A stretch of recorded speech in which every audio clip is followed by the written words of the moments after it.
목사님과 얘기하는 중에 이제 수요일 날 제가 이제 예배를 인도하게 될 때 복 시리즈에 대해서 한번 나누었으면 좋겠다라는 생각이 들어서 첫 번째 복 시리즈 1번 복 있는 사람 대체 어떤 사람인가에 대해서 한번 나누려고 합니다. 우리가 성경을 너무나 잘 알고 읽고 있고 매주 이 성경 보고 하는 거 보면은 뭐 몇백 장을 읽으시고 뭐 몇 독을 하시는 분들도 계시더라고요. 그렇기 때문에 너무나 잘 아는 내용이지만 이 말씀을 통해 이 머리로만 아는 지식이 아닌 나의 삶 속에서 드러나는 경건의 모습으로 승리하는 우리 온 성도님 되길 주님의 이름으로 축원합니다. 제가 우리 교회에 온 지 벌써 6개월이 되었습니다. 빠르지요? 너무 빠릅니다. 제가 처음 왔을 때 정말 많은 분들이 저를 환호해 주셨고요. 너무나 감사하다고 막 해줬고 우리 유초동부에서는 저를 정말 왕같이 대우를 해주더라고요. 근데 지금은 아무도 거들떠보지 않습니다. 아무도 거들떠보지 않고 인사도 안 하더라고요. 아무튼 이게 제 탓이구나라는 생각을 하는데 그만큼 이 처음 봤을 때 그 느낌을 그대로 가지고 있지만 표현하는 게 너무 편해졌다는 것을 다시 한번 되새기게 되는 거지요. 특별히 제가 찬양팀을 맡고 유초동부를 맡고 있는데요. 찬양팀에서 많은 분들이 또 저를 섬겨주시고 또 저가 가는 길에 대해서 제시도 해주시고 하면서 만들어가는 걸 보면서 하나님이 참 기뻐하시는 모습이다라는 생각이 들었습니다. 이렇게 6개월이 지나고 6월 첫째 주가 되었어요. 첫째 주가 되니까 그 첫째 주에 담임 목사님 생신을 축하하는 시간을 갖게 되었습니다. 맞죠? 맞죠? 6월 8일 날 담임 목사님 생신이었습니다. 그 6월 8일 날 6월 첫째 주에 케이크를 자르기 위해서 온 성도가 모여 올라갔고 특별히 온 성도 중에 사여전도의 중심으로 하나 되어 맛있는 음식 및 감사기도로 하나님께 영광을 돌렸습니다. 이 생일은 인생을 시작하는 날로서 매우 중요한 날입니다. 이 중요한 날을 바로 하나님이 기뻐하시는 예배와 찬양과 감사로 하나 되었기에 얼마나 더 감사하겠습니까? 간혹 보면 예수님을 믿는다고 말하지만 이 내 생일날 특별한 행사에 하나님께 영광을 돌리기보다는 자신의 의와 그 모임을 더 중요시 여길 때가 더 많은 걸 볼 수 있습니다. 물론 목사인 저도 마찬가지입니다. 가끔 우리 아이가 그래요. 식사할 때 우리 아이들한테 식사 기도해라 하면서 어쨌든 저 혼자 먹을 때가 있거든요. 왜 아빠는 기도할 때 눈 뜨고 있고 기도할 때 아빠는 기도하지 않아? 아멘하지 않아? 그런 얘기를 해요. 그러면서 아빠부터 본을 보여야지. 아빠부터 본을 보여야지. 아빠가 목사 아니야? 라고 얘기를 하는 경우들을 제가 종종 듣습니다. 그러면서 아이들을 보면서 제 자신을 돌아보게 되는 거지요. 이처럼 우리가 매일의 삶이 너무나 평탄하고 너무나 동일한 시간이기 때문에 하나님이 함께 있으면서도 그것을 표현하지 못할 때가 있다는 것이지요. 그러나 우리가 그것을 잊지 말고 하나님께 영광 돌리는 삶을 살아야 될 줄 믿습니다. 이런 기쁨과 감격으로 말미암아 과거 유대인들은 안식일날 규례를 세워 절대 일을 하지 않고 오직 예배에 집중했습니다. 이 예배에 집중했던 모습은 과거 유대인뿐만 아니라 현 시대에도 마찬가지이고 우리 대한민국 이 시대 21세기를 살아가는 이 시대에 얼마 10여 년 전만 해도 그렇게 섬기는 분들이 굉장히 많았습니다. 근데 시간이 지나면서 너무 이게 적응돼 버린 거죠. 그러면서 하나님께 예배를 드리면서도 이 예배가 아닌 다른 모습으로 살아갈 때가 더 많다는 거예요. 특별히 코로나 시대 때 제가 보니까 어떤 모습을 보냐면 처음에는 코로나 시작하면서 가정에서 예배를 드리잖아요. 그러면은 다 처음에는 정장을 빼입고 다 성경책을 펴고 그렇게 예배를 드리다가 하루 이틀 지나니까 어떻게 되냐면 소파에 눕게 되고 먹게 되고 딴짓하고 그 다음에 설거지하게 되고 그리고 난 뒤에 끝나버리고 마는 겁니다. 그리고 제가 우리 아이들한테 꼭 질문을 해요. 우리 명현아, 첫째가 명현인데 명현아 오늘 예배 때 무슨 말씀이었니? 그 말씀 한번 외워봐. 꼭 제가 복습을 하거든요.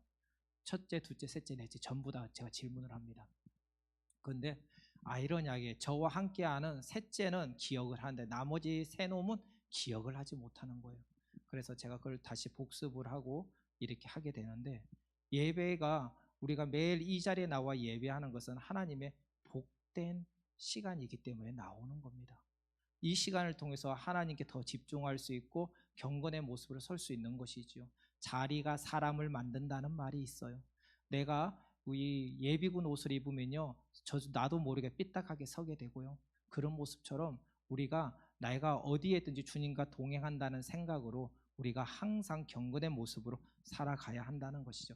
이런 모습이 유대인들은 항상 머리에 새겨져 있었다는 겁니다. 우리는 간혹 유대인들이 너무 율법주의다라고 말을 하지만 그 율법주의에서 드러난 그 모습이 너무 비판적인 것만 보는 게 아니라 그 가운데 긍정적인 면을 우리는 보고 살아가야 한다는 거예요. 예를 들어 이 유대인들이 율법적인 부분은 어떤 부분이 있냐면 안식일을 하는 행위 중 물건을 구하는 것, 그리고 일을 하는 것, 노동하는 것은 안식일의 개념에 맞지 않기 때문에 그것은 잘못되었다. 오로지 예배에 집중해야 된다고 말합니다. 표현은 분명히 다르지만 그것이 전혀 틀린 것은 아니라는 거예요. 예배의 시간에, 예배의 날에 하나님께 집중할 수 있는 것은 은혜라는 거예요. 근데 그 은혜를, 그것을 방종을 하면서 그것이 나는 어때? 나는 자유받았어. 난 구원받았으니 마음대로 행동을 하면 그것은 진정한 구원을 받은 사람의 모습은 아닐 것입니다. 제가 굉장히 존경하는 안산제일교회 고훈 목사님이 계십니다. 혹시 아시는지 모르겠습니다. 그 고훈 목사님이 사역을 하시는 중에 그 교회 한 집사님을 만나게 되었어요. 그 집사님의 이름은 최 집사님인데 그 집사님이 새해를 맞이하여 30년 동안 열어놓았던 식당에 주일은 쉽니다는 팻말을 딱 붙여놓게 됩니다. 그리고 그분이 그 최 집사님이 하신 말이 뭐냐면 이제 비로소 나와 내 집은 여호와만 섬긴다 라고 말하며 신앙 고백을 했을 뿐만 아니라 더불어 그곳에서 일하는 종업원들, 직원들과 함께 예배 자리에 전도하게 된 겁니다. 근데 그냥 전도한 게 아니에요. 어떻게 전도하냐면 그분들은 하루에 하루하루 먹고 살아야 되는 삶을 살아야 되기 때문에 어렵지 않습니까? 그래서 그 사업주가 되시는 그 최 집사님은 그분들이 그 교회에 나오는 대신 하루의 일당을 그들에게 해서 돈으로 지급을 한 거예요. 그리고 계속 전도하였고 나중에는 그분들이 그 교회의 중직자가 되었고 전도하는 자가 되고 기도하는 자가 되었다는 겁니다. 간혹 우리가 신앙생활하면서 나는 예수 잘 믿어요 라고 말하지만 이게 쉬면 안 된다는 그런 강박관념에 의하여 모든 직원들은 일을 풀로 돌리고 본인만 예배 나오는 경우들이 가끔 있습니다. 그것은 그러면 진정한 신앙인이냐라고 말하면 그것도 아니라고 말도 못하고 맞다고도 말도 못해요. 왜냐하면 사람마다 상황과 조건은 다 다르기 때문입니다. 이런 어려운 상황과 조건 속에 그 최 집사님은 자신의 그것을 주일을 포기하고 자기 사업장에 주일날 버는 돈을 포기하고 직원들에게 하나님의 말씀을 전하겠다는 생각으로 그들을 전도했다는 거예요. 그리고 그 고은 목사님이 그 최 집사에게 질문을 했어요. 최 집사님, 어떻게 이런 변화가 생겼습니까? 라고 하니까 이분이 이런 얘기를 합니다. 예, 목사님, 제가 주일날 목사님을 통해서 하나님의 말씀을 듣는데 두 가지가 마음에 깊게 새겨졌습니다. 첫째는 잘 사는 것도 좋지만 잘 믿는 것이 더 중요하다. 그리고 둘째는 주일날 문을 닫으면 안 믿는 사람이 장사가 잘 되니 이 또한 큰 기쁨이 될 수 있다라는 겁니다. 이 두 가지가 제 마음에 다가왔고 그것이 나의 마음을 움직였으며 나의 삶을 변화시켰습니다. 그리고 제 삶이 달라졌습니다 라는 거예요.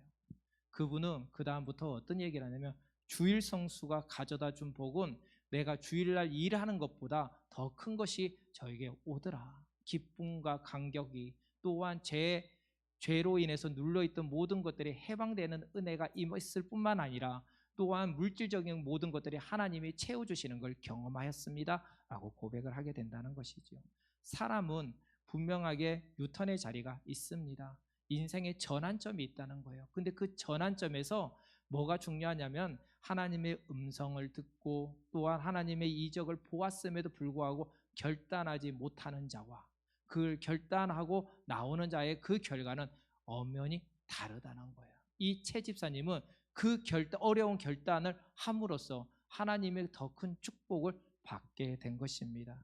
이 변화의 순간이 바로 복의 초입이 되는 거예요. 복 받기를 원하십니까? 저는요, 복 받기를 원해요. 정말 하나님 주신 은혜, 구원의 은혜뿐만 아니라 물질적으로도 건강으로도 모든 것들이 저에게 임했으면 좋겠습니다. 우리가 잘 알고 있는 세종대왕이라는 분이 계시지요. 그 세종대왕 때 정말 치국 위에 많은 것을 건설했습니다. 만들었습니다. 근데 그때 세종대왕이 있을 때 가장 복지가 또 잘 되었어요. 왜 그러냐면 세종대왕이 70세가 넘어가자 안질이 왔습니다. 안질이 오면서 눈에 장애가 와가지고 보이질 않는 겁니다. 그리고 그때 비로소 자신이 불편하니 그 다른 장애인들을 보게 된 거예요. 그리고 그들을 위해서 복지를 시작한 게 바로 세종대왕 때였고 그때부터 날로 늘어났다는 겁니다. 다시 말하면 내가 경험하고 결단하니 나라까지 바뀌게 되더라. 다시 말하자면 주의 백성으로 살아가기 위해서 내가 결단을 하면 우리 가정이 변하게 되고요. 내가 결단하면 사업장이 변하게 되고요. 내가 결단하면요, 다른 곳이 아니라 교회가 변하게 됩니다. 교회가요. 건물만 있다고 교회는 아닙니다. 수만 명이 있다고 교회는 아니에요. 그곳에서 내가 변함으로써 진정한 교회로서 세워지는 겁니다. 복받는 삶이란 한마디로 말하자면 주의 백성된 자로서 구별된 삶을 살아가는 겁니다. 이와 같이 오늘 본문에는 복 있는 사람의 특징에 대해서 나오고 있습니다. 이 특징 세 가지를 살펴보려고 하는데 1절에 나와 있는 악인의 꾀를 좇지 않는 삶이요, 둘째는 2절에 나와 있는 하나님의 말씀을 가까이 하는 삶이며 셋째는 그 행사가 형통한 삶입니다. 이 세 가지 복 있는 사람을 특징을 통해 우리의 삶을 돌아보고 복을 누리는 온 성도가 되길 주님의 이름으로 축원합니다. 복 있는 사람, 어떤 사람이 복이 있을까요? 복 있는 사람은 오늘 성경에 보니 첫째, 악인의 꾀를 좇지 않는 삶이다 라고 말을 합니다. 세상에 태어난 모든 사람은 나이가 적든지 많든지, 많은 것을 가졌든지 안 가졌든지 간에 모든 사람의 동일한 목적이 있습니다. 방법이 어찌 되었건 간에 복을 누리기를 원합니다. 악행을 저지르든지 선한 일을 하더라도 결국은 복받기를 원하면서 그 가운데 만족을 누리기 위해서 살아가고 있다는 것이죠. 그렇다면 이 행복은 조금 전에 화면에 나왔듯이 행복은 어디서부터 시작되었느냐라는 겁니다. 많은 사람들이 질문을 해요. 저에게 변하지 않는 질문들이 있죠. 닭이 먼저냐, 달걀이 먼저냐, 뭐 등등 그런 얘기들이 많지 않습니까? 그렇다면 이 행복은 어디서부터 시작되었느냐라고 말을 한다면 태초부터 시작되었다. 태초에는 누가 계셨냐? 하나님이 계셨다는 거예요. 하나님께서 천지를 창조하십니다. 이 첫째 날, 둘째 날, 셋째 날, 넷째 날 다 만드시면서 하나님이 뭐라고 하셨냐면 보기에 좋았더라. 만족해 하셨다는 거예요. 그냥 만들고 끝난 게 아니라 만들고 흡족해 하고 좋아하셨습니다. 이순분 집사님이 태어났을 때 가장 행복했던 사람이 누굴까요? 부모님이시겠지요. 하나님이 그걸 보고 보시기에 좋았고 우리 권사님들과 우리 집사님들을 보면서 하나님이 너무 보시기 좋았다는 거예요. 물론 앞에 선 저를 보고도 하나님이 저를 보고도 좋아하셨을 거라 저는 믿습니다. 이처럼 하나님이 세상의 모든 창조를 한 다음에 보시기에 좋았다라고 성경은 분명히 명시하고 있다는 것이지요. 무에서 유를 창조하시고 죽음에서 생명을 창조하시며 하나님은 뭐 하셨냐면 좋아하셨다, 행복해 하셨다 라고 만족해 하셨다고 성경은 말합니다. 즉 이 행복의 시작은 어디서부터 시작되었느냐? 하나님께로부터 시작되었다는 겁니다. 행복의 근원 되시는 하나님께서 인간을 만들어 하나님 만드신 세상을 누리며 관리하게 하셨어요. 하나님이 만들어 놓은 아름다운 모습. 어제 우리 아이가 물을 얼려달래 가지고 물을 얼려 가지고 주었어요. 그러니까 우리 아이가 그러는 거, 아빠 이 속에 물이 아니라 금이 가 있는 것 같아. 결정체가 이상해 라고 얘기를 하는 거예요. 7살짜리 애가 질문을 하는 겁니다. 근데 그게 물이야 라고 얘기를 하면서 그곳에서 천지 창조에 대해서는 하나님에 대해서 잠시 얘기를 나누었어요. 이처럼 하나님이 모든 것을 만드시고 그것을 누구에게 맡겼냐면 하나님의 형상, 모형대로 만들어진 인간에게, 아담과 하와에게 맡기셨다는 거예요. 그리고 그들에게 무엇을 했냐면 맡기면서 안식일을 정하여 하나님께 예배하게 하고 하나님의 형상대로 지원받아 모든 것을 누리게 하며 평안한 삶을 살게 하셨던 것입니다. 다시 말하자면 하나님은 아담을 통해서, 사람을 통해서, 우리를 통해서 무엇을 원하시냐면 하나님의 사람으로 평안하며 복받는 삶을 살기를 원하신다는 거예요. 모든 것은 하나님이 먼저 준비하시고 그 가운데 우리를 들어 세우셨을 뿐, 우리의 노력도 분명히 있었지만 우리가 노력한 것 더한 것을 하나님이 주시고 지혜와 또 환경까지 만드시는 분이 하나님이시라는 겁니다. 그리하여 요한 1서 3장 12절 말씀에 보면 사랑하는 자여 내 영혼이 잘된 같이 내가 범사에 잘되고 강건하길 내가 강구하노라 라고 말하고 있습니다. 하나님의 사람으로서 하나님의 사랑을 받아 영혼이 잘되고 범사에 잘되기 위해서는 무엇을 해야 되냐? 오늘 본문 1절에 보니 이렇게 나와 있어요.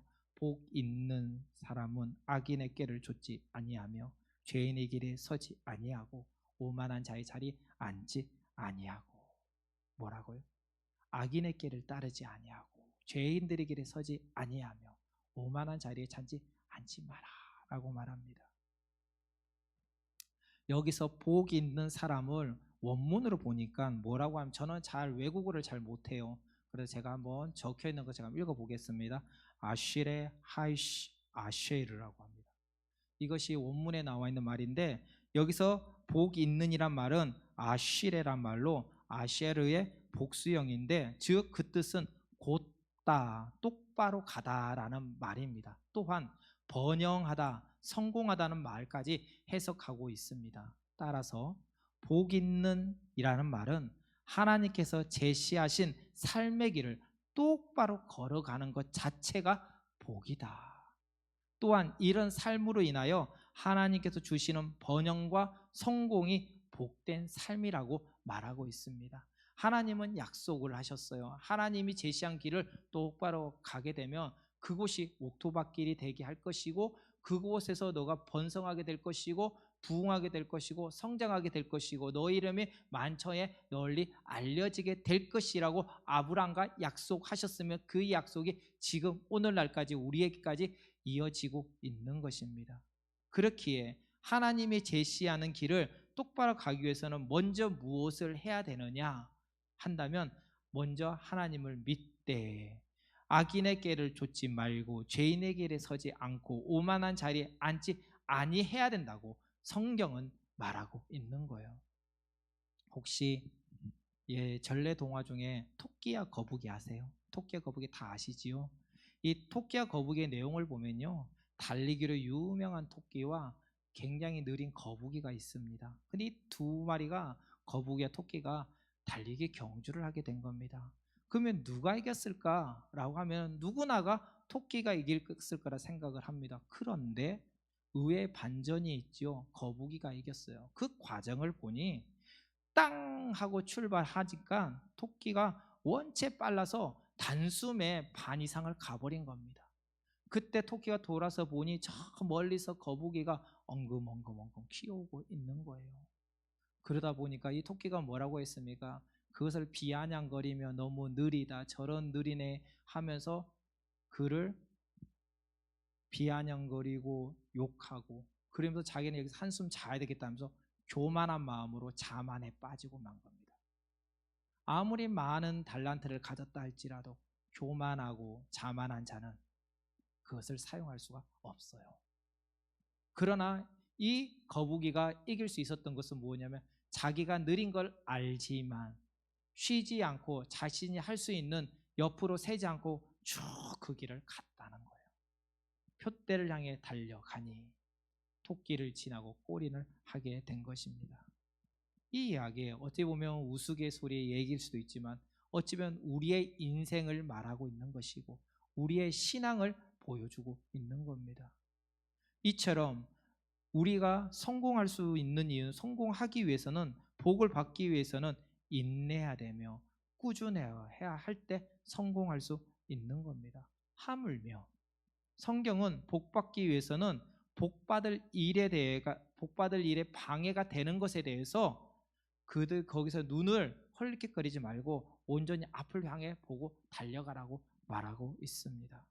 복은 누가 주시는 걸까요? 우리의 노력으로 되는 겁니까? 아닙니다. 주시는 분도 하나님이 거두시는 분도 하나님입니다. 내가 지금 많은 것을 가졌다 할지라도 오늘 저녁에 나의 생명을 앗아가시면 나는 아무것도 할 수 없어요. 또 욥처럼 많은 걸 가졌다 할지라도 그것을 바람으로 그리고 여러 가지 환경을 통해서 흩어버리면 할 수 있는 게 아무것도 없는 겁니다. 복은요, 하나님이 주시는 거예요.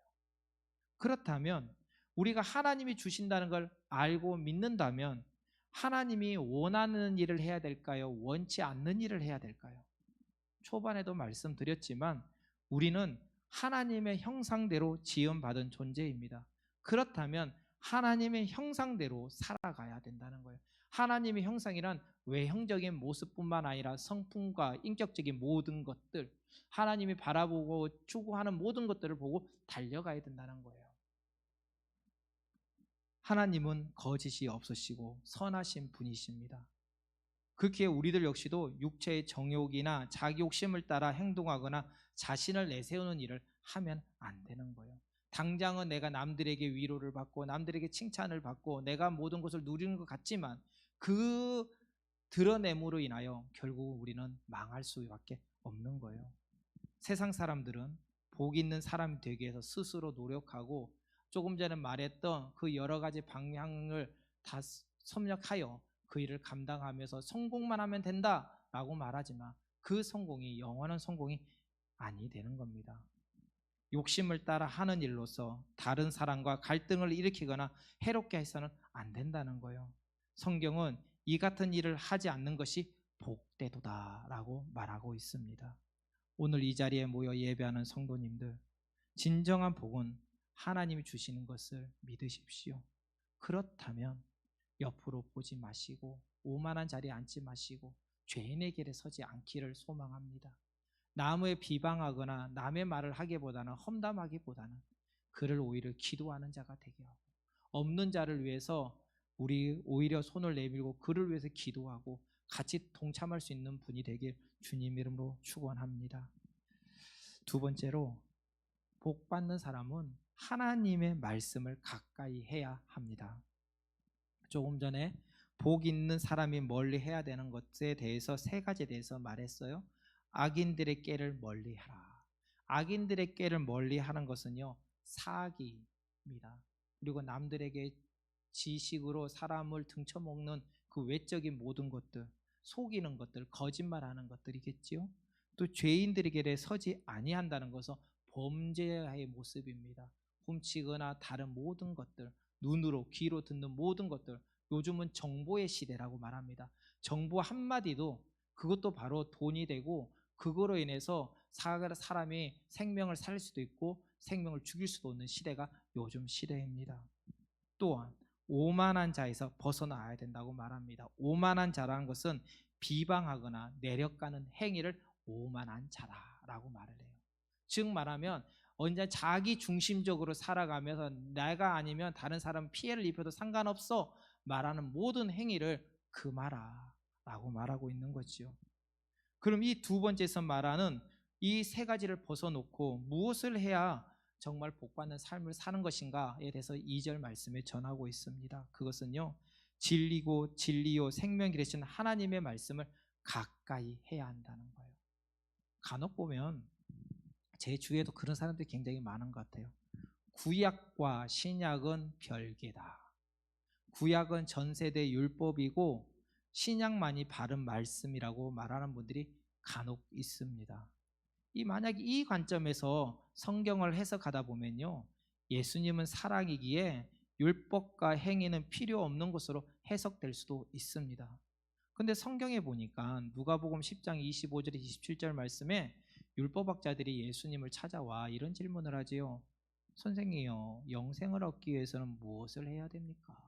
그러니까 예수님이 얘기를 합니다. 성경에는 뭐라고 나와 있느냐? 내 마음을 다하고 목숨을 다하고 힘을 다하고 뜻을 다하며 주 너희 하나님을 사랑하라. 예배자로 살아가라. 그리고 무엇을 하고 하더냐? 이웃을 사랑하라.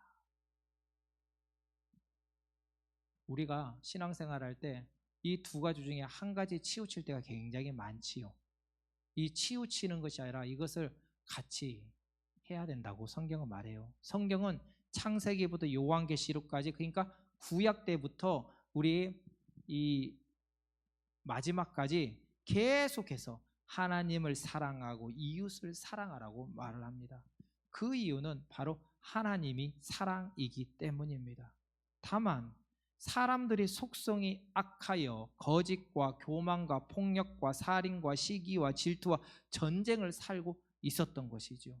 그리하여 하나님이 제시한 길을 가지 못하고 있는 겁니다. 그리고 하나님의 말씀보다는 세상은 달라, 현실은 달라 라는 말로 세상을 더 비중을 두고 그냥 예배당에 나와서 예배할 때만 아멘 하면 할 때가 있다는 거예요. 그러다 보니 문제가 생기게 되는 겁니다. 키는 쥐고 있으면서 이 키로 문을 열지 못하고 있는 현 시대의 많은 크리스찬들, 그리고 또한 많은 세상의 사람들이 있다는 것이죠. 그리하여 사랑의 율법을 제시함에도 불구하고 그것을 깨닫지 못하고 이것은 다르고 저것은 다르고 너 교회는 다르고 또 세상은 다르다는 이 방법으로, 이 판단으로 해석하며 살아가고 있다는 거예요. 사랑의 율법은요, 하나입니다. 하나님은 계속해서 사랑한다고 말했어요. 우리를 만드시고 세상의 모든 걸 만드시고 보시기에 좋았던 것이, 예수님이 십자가에 달려 죽으실 때도 좋아하셨고, 또 예수님이 부활하시고 난 뒤에 성령이 임하시고 난 뒤에 온 백성들에게 이제 하나님의 나라가 선포될 때도 그때도 좋아하셨다는 거예요. 그리고 하나님은 그때나 지금이나 나중에나 동일한 말씀으로 사랑으로 죽어가는 영혼들이 회복되기를 원하시고 계셨다는 것이죠. 즉, 이 율법을 사랑의 큰 테두리 안에서 실천하며 하나님이 제시한 길로 가게 하기 위해서 율법을 허락하셨다는 거예요. 조금 전에 말씀을 드렸듯이 사람들이 거짓과 교만과 폭력과 살인과 시기와 질투와 전쟁을 살면서 하나님이 제시하는 것을 깨닫지 못하는 거예요. 깨닫지 못하니까 그들에게 하나님이 율법을 주셨고 그 율법 안에 거하라고 말합니다. 근데 그 율법에서 벗어났을 때 그러면 그들이 죽고 사망하는 존재냐? 라고 말하면 그렇지 않다는 거예요. 그것까지도 7번이고 70번이라도 용서하라고 말하고 있는 거예요. 사람은 누구나가 실수할 수 있고 누구나가 넘어지게 됩니다. 그 실수하거나 넘어진 것에 대해서 비판하고 비방하는 게 아니라 예수님이 나를 위해 십자가에 못 박혀 돌아가시며 끝까지 기도하셨듯이 우리가 그를 위하여 기도하는 삶을 살고 사랑하는 삶을 살아가야 한다는 겁니다. 한번 생각해 볼까요? 우리가 운전면허를 따고 차를 몰아요.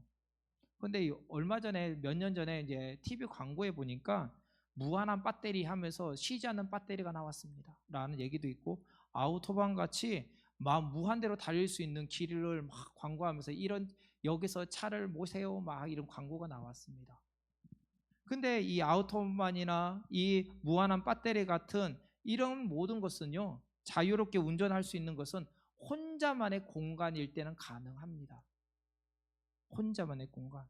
그런데 우리는 혼자만의 공간에서 살 수가 없어요. 왜냐하면 처음부터 혼자만의 공간은 없었기 때문입니다. 우리는 혼자만의 공간을 벗어나 공동체로서 살아가기에 거기에 합당한 법과 제재가 필요한 것이지요. 얼마 전에, 며칠 전 일입니다. 우리 교회 앞에 사거리 있잖아요. 그 사거리에서 여성 운전자가 운전한 차와 유턴하면서 오토바이가 사고가 났습니다. 근데 굉장히 크게가 사고 나가지고 그 오토바이 탄 사람이 머리 피를 철철 흘리고 경찰이 오고 막 난리가 났었어요. 그러면 그 사건을 보고 저희가 어떻게 사고가 났는지 경위는 알지 못합니다. 그럼 누가 잘못했을까? 우리가 이렇게 질문을 하면 100번 아마 오토바이라고 생각을 할 거예요. 근데 이 차가 급하게 몰면서 오는 오토바이를 치었다는 거예요. 우리가 알고 있는 일반적인 상식과 다르지요. 다시 말하자면 안전운행을 해야 될 때 안전운행을 하지 못하고 급하게 모는 거, 또한 그러다 급하게 몰다 보니 시야가 좁아질 수밖에 없고, 또한 그럼 이 차만 잘못했느냐? 그렇지 않지요. 오토바이도 거기에 합당하게 주행을 해야 되는데 그렇지 못했기에 아마 양쪽 다 실수한 부분이 있었다는 겁니다. 다만 이것이 누가 잘못됐느냐 시시비비를 가리는 게 중요한 게 아니라 이것을 보고 우리가 안전운행을 하고 우리의 삶을 돌아봐야 한다는 것이죠. 또한 안전운행만 하면은 그럼 사고가 나지 않느냐? 또 그렇지도 않습니다. 안전운행을 하여도 사고는 불시에 일어날 수 있고 이로 인해 큰 피해를 입을 수 있는 거예요. 하물며 복받는 인생을 살기 위해서 세상의 주관자이신 하나님 뜻대로 살아가기 위해서 하나님의 말씀을 가까이 항상 깨어 있어야 된다는 거예요. 제가 아는 한 청년에게 이제 얘기를 했어요. 제가 복음을 전했고 우리 교회가 아니라 전에 섬겼던 교회에서 전도를 하게 되었어요. 그 전도를 하면서 제가 있을 때 계속 말씀을 가르치고 하루에 매일 아침마다 제가 했던 일이 무엇이냐면 말씀을 항상 묵상에 가서 같이 보내고 같이 공유를 했습니다. 오늘 이런 말씀이 있어서 우리 같이 큐티할까? 계속 이렇게 했습니다. 그러다 보니 그 아이가 처음엔 싫었지만 나중에는 같이 암송을 하게 되고 같이 기도하게 되고 그렇게 되었어요. 그리고 난 뒤에 제가 이제 그 교회를 떠나고 다른 곳에 부임을 하게 되었습니다. 그럼 제가 그 아이하고 이제 소통이 안 됐지요. 소통이 안 되고 나니까 그 아이에게 관심을 가져주는 사람이 없었어요. 너무나 많은 성도들이 있었기에 그 교육자가 관심을 못 가져줬습니다. 그러다 보니까 매일 하던 큐티를 그 아이는 안 하게 되었고 성경을 읽지 않게 되었고 찬양을 하지 않게 되었습니다. 그리고 그게 당연하게 되어버렸습니다. 그리고 그 아이에게는 나중에 제가 만나서 한번 통화돼서 그렇게 하느니가 안 한다. 왜 그런 일을 하는지 모르겠다. 이렇게 편안하게 신앙생활을 할 수 있는데 목사님 웃으면서 하는데 그런 거예요. 목사님 돈이나 꿔주세요. 필요할 때 사랑하면서 전 돈이나 꿔주면 좋지. 뭐 이런 거 자꾸 가르쳐 주려고 하세요. 막 이렇게 얘기를 하는 거예요. 제가 굉장히 웃었지만 가슴에 상처가 되었어요. 근데 이 아이가 하는 말이 뭐냐면 결국에는 이 청년이 이 하나님 안에서 관심을 갖고 끌어줘야 되는 이 대상이 끌어주는 대상이었고 말씀 가운데 거하지 못하다 보니까 이게 바위에 뿌려진 씨앗처럼 신앙이 말라버리고 결국은 세상으로 다시 돌아가 버리고 마는 안타까운 상황이 벌어지게 된 겁니다. 제가 얼마나 가슴 아팠는지 몰라요. 왜냐하면 제가 전도하였고 그 아이를 그 교회에 심었고 또한 다른 사역자를 통해서 그 세워지기를 원했고 청년부니까 청년부의 활동을 통해서 활발하게 움직이기를 원했습니다. 그런데 그렇지 못하는 상황이 되니 그 아이는 교회에 적응하지 못하고 결국은 3년 만에 교회를 떠나버리고 만 거예요. 다시 말하자면 계속해서 억지로라도 하나님의 말씀을 묵상하고 하나님의 말씀 가운데 거하는 자는 그곳에서 벗어나지 않습니다. 그리고 벗어났다 하더라도 이게 잘못됐다는 걸 알 수 있어요. 그런데 그렇지 못하고 이때까지 해왔던 관례, 자신의 관습대로 편안하게 모든 게 편안하면 좋지 뭐 라고 말을 하게 되면요, 결국은 하나님 안에 교회 안에 있으면서도 성도가 아니라서 이방인으로 살아가게 되는 거예요. 그래서 교회 전도할 때 가장 중요하게 여기는 게 무엇이냐면 외부에서 전도한 사람보다 이 교회에서 신앙생활하다가 잠시 쉬고 있는 사람들, 그 사람들을 품고 그들을 위해 기도해야 되고, 더 나아가서는 교회 안에서 믿음 없는 자들이 있어요. 그 믿음 없는 자라는 것은 초신자를 얘기하는 게 아닙니다. 장로가 됐건 권사가 됐건 집사가 됐건 직분을 떠나서 바로 믿음대로 신앙생활대로 살아가지 않는 사람들, 하나님의 말씀보다는 부정적이고 또한 비판적인 사람들, 그런 사람들이 바로 초신앙이죠. 그런 사람들을 위해 기도해야 돼요. 만약에 목회자가 그렇다면요, 목회자를 위해 기도해야 돼요. 제가 저번에도 말씀드렸다시피 한 리서치를 통해서 목사님 100분을 통해 이 리서치를 했어요. 뭐라고 했냐면 예수를 믿으세요. 100명 중에 40명이 예수를 믿지 않습니다. 예수님을 믿지 않고 신앙생활, 내 직업으로 목회자로 있는 사람이 100명 중에 40명이랍니다. 근데 지금은 더 늘어가고 있죠. 많은 교육자들이, 목회자들이 신학교에서는 지금 미달이 되었고 오히려 이단들이 판치는 곳이 신학교라고 말할 정도로 안타까운 현실이 되었습니다. 그렇기 때문에 기도를 해야 될 사람이 누구냐면 멀리 있는 사람도 맞지만 당장 우리 목회자들을 위해서 기도해야 되고요. 또한 장로님들을 위해 기도해야 되고요. 권사님들을 위해 기도해야 되고요. 집사님들을 위해 기도해야 돼요. 직분자라고 해가지고 그분이 믿음이 좋다라고 말한 건 그것은 모순이 될 수 있습니다. 항상 남을 위해서 기도할 수 있는 하나님의 은혜를 우리가 덧입혀 살아가야 된다는 거죠. 이처럼 하나님의 말씀을 기억하며 말씀대로 살려고 노력하는 자가 되어야 되는 겁니다. 한번 보십시오. 우리 자녀는 누구를 보고 자랄까요? 부모님을 보고 자라요. 저는 우리 아이에게 이런 얘기를 해요. 우리 애야, 나 이런 것은 안 좋은 것 같아. 막 이렇게 얘기를 합니다. 근데 얘기를 하면요, 그러면서 우리 아이가 아까 뭐랬어? 제가 식사할 때 우리 아이들 보고 식사 식기도 하라고 하면서 저는 식기도를 안 하는 경우가 종종 있다 있잖아요. 그것을 그 아이가 그대로 보고 따라하는 거예요. 아빠 앞에서만 기도를 할 뿐 밖에 나가서는 하지 않는 것들. 교회 안에서만 예배자로 있을 뿐 밖에 나가서는 전혀 성도로 살아가지 못하는 것들. 그 모습을 누가 보는 누구를 따라하느냐? 바로 부모의 모습 그대로를 따라가는 거예요. 교회의 성도들의 모습을 따라가는 겁니다. 성도의 모습 어떤 분을 만났습니다. 근데 그분이 이상하게 비판적이에요. 그러면요, 그 교회를 보면요, 굉장히 비판적입니다. 굉장히 강합니다. 색깔이 뚜렷집니다. 무슨 색깔인지는 모르겠지만 굉장히 비판적이고 너무나 이 성경의 말씀을 전하지만 그 성경 말씀보다는 다른 것을 더 추구하는 것이 있다는 거예요. 다시 말하면 우리가 교회의 얼굴이 되고 그리스도인의 교회의 얼굴이 되고 바로 우리의 하나님의 대사가 되는 거예요. 세상 사람들이 우리를 보고 뭐라고 하냐면 제가 어렸을 때만 해도 그랬어요. 우리 권사님들이나 장로님들의 모습을 보면서 내가 저렇게 컸으면 좋겠어 하는 경우들이 많았습니다. 그런데 요즘 우리 자녀들에게 질문을 하잖아요. 그러면요, 그런 얘기들이 전혀 안 나와요. 본이 안 된다는 거예요. 그 본이 안 된다는 것은 다른 분이 아니라 바로 내가 그 대상이라는 거예요. 내가 본이 되지 않는 거예요. 복 있는 사람은 하나님의 말씀 가운데 살아야 되는데 외형적으로 사람들이 바리새인과 같이 사람들 앞에서만 그러고 있으면 안 된다는 것이죠. 그래서 하나님은 계속해서 이 출애굽하고 난 뒤에 계속해서 뭐라고 하냐면은 하나님 말씀을 주야로 묵상하라, 하나님 말씀을 가까이 하라, 하나님 말씀대로 살아가라 라고 하면서 율법을 제시한 거예요.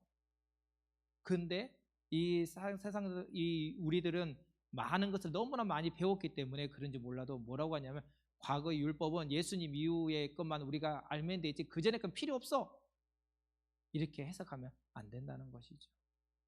그렇다면 제가 우리 성도님들에게 질문을 하겠습니다. 우리 성도님들은 복받은 사람이십니까? 모르겠다면요, 자신의 삶을 돌아보십시오. 그것은 어느 누구도 알지 못합니다. 목사님도요, 우리 성도님을 알지 못하고요, 저도 절대 알지 못하고 저랑 가까이 있는 사람도 저를 알지 못해요. 나를 알 수 있는 사람은 오직 나밖에 없습니다. 거울에 비추어서 말씀에 비춰서 내가 어떤 모습으로 살아가는지 우리가 비춰봐야 돼요. 우리의 언행과 생각과 행동이 어떻게 지금 하고 있는지 말입니다. 하나님의 말씀을 가까이 하면 무슨 일을 결정하는 행동할 때 항상 주님의 마음이 어떨까라는 생각이 먼저 앞서게 되는 것이죠. 겸손하고 경건하고 순종하고 사랑하고 베푸는 삶을 살아가게 되는 겁니다. 나를 드러내는 삶이 아니라 이웃을 사랑하고 남을 세우는 삶을 살게 되는 겁니다. 세상에서 상을 받으면요, 하늘에서 받을 상이 없다고 성경은 말해요. 하지만 이 땅에서 남도 모르게 하는 선한 삶은 주님께서 기억하시고 우리에게 은혜를 덧입혀 주실 줄 믿습니다. 마태복음 5장 12절 말씀 보니까 기뻐하고 즐거워하라, 하늘에서 너희의 상이 큼이라, 너희 전에 있던 선지자들을 이같이 핍박하였느니라. 아멘. 우리가 예수를 믿음으로써 받는 핍박, 우리가 전도함으로써 받는 핍박, 그 핍박이 하늘에서 상이 크다고 말을 하고 있어요. 하나님은 눈동자와 같이 항상 지켜보시고 때에 따라 부어주시며 때마다 우리에게 은혜를 덧입혀 주십니다.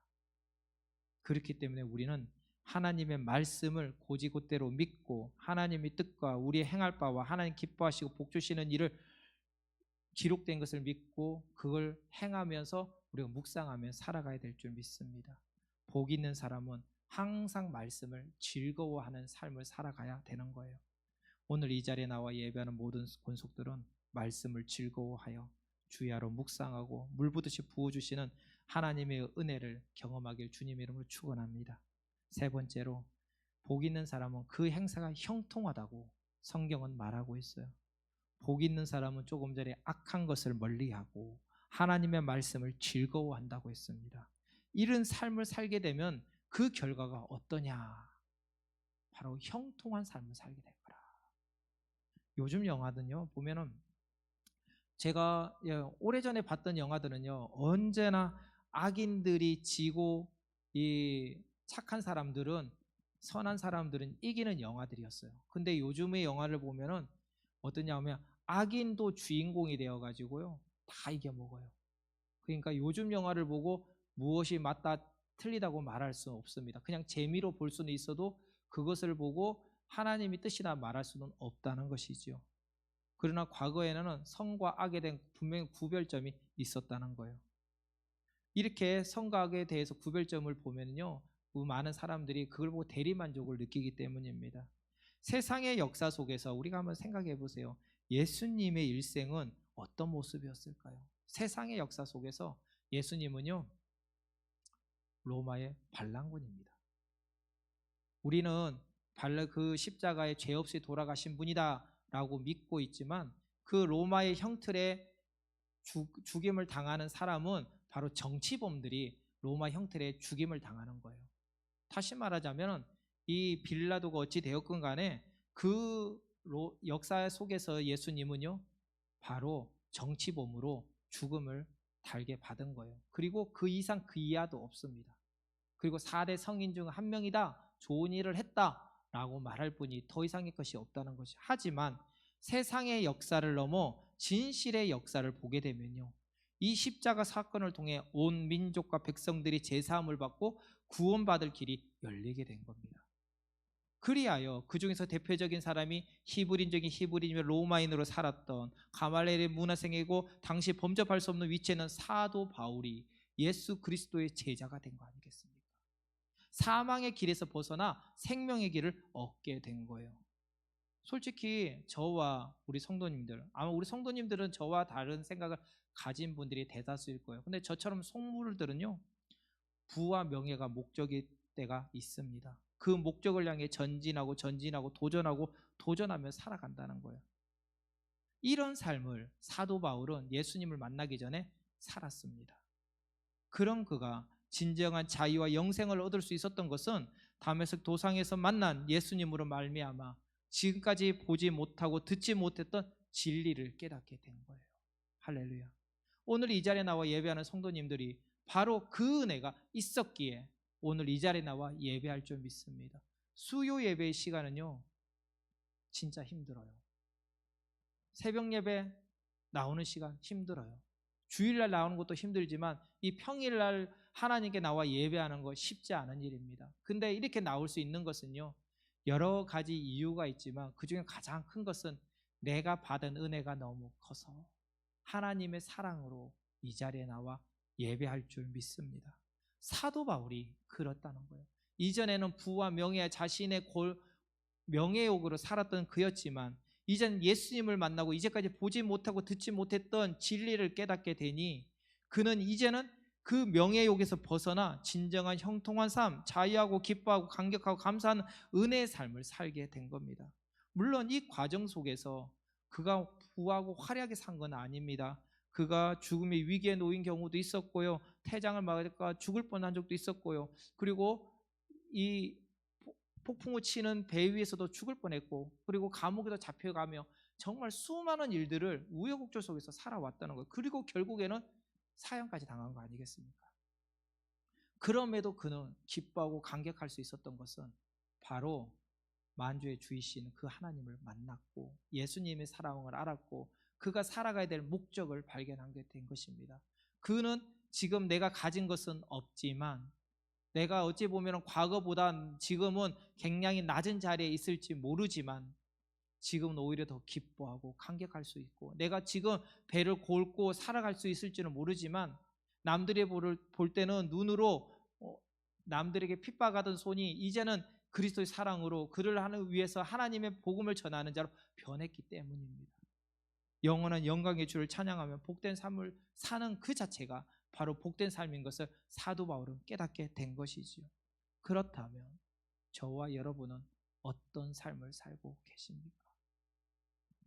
복 있는 삶, 악인의 길을 따르지 아니하고 하나님의 말씀을 묵상하며 하나님의 인도하신 그 길을 따라 나갈 때, 성령의 인도하심을 따라갈 때 그곳에서 형통한 삶을 살게 해주신다는 거예요. 그러나 4절 이하에는 뭐라고 나와 있냐면, 그런 삶을 살지 않는 악인들은 바람에 나는 겨와 같다, 항상 두려우며 떨며 살고 있다고 말합니다. 많은 것을 가졌을지라도, 많은 걸 누리고 있을지라도 항상 두려워하며 떨고 있다는 거예요. 하나님은 계속해서 우리에게 말씀하세요. 주의 말씀에 거하여 복이 있는 사람이 되어라. 그리하면 여호와께서 인정하시고 주의 강한 팔로 안위하시고 승리하게 할 것이라, 형통한 삶을 살게 할 것이라고 말입니다. 오늘 이 자리에 나와 예배하는 모든 성도님들, 그 주님께서 주시는 그 형통한 삶을 살며 승리하는 온 성도가 되길 주님의 이름으로 축원합니다. 찬양 드리겠습니다.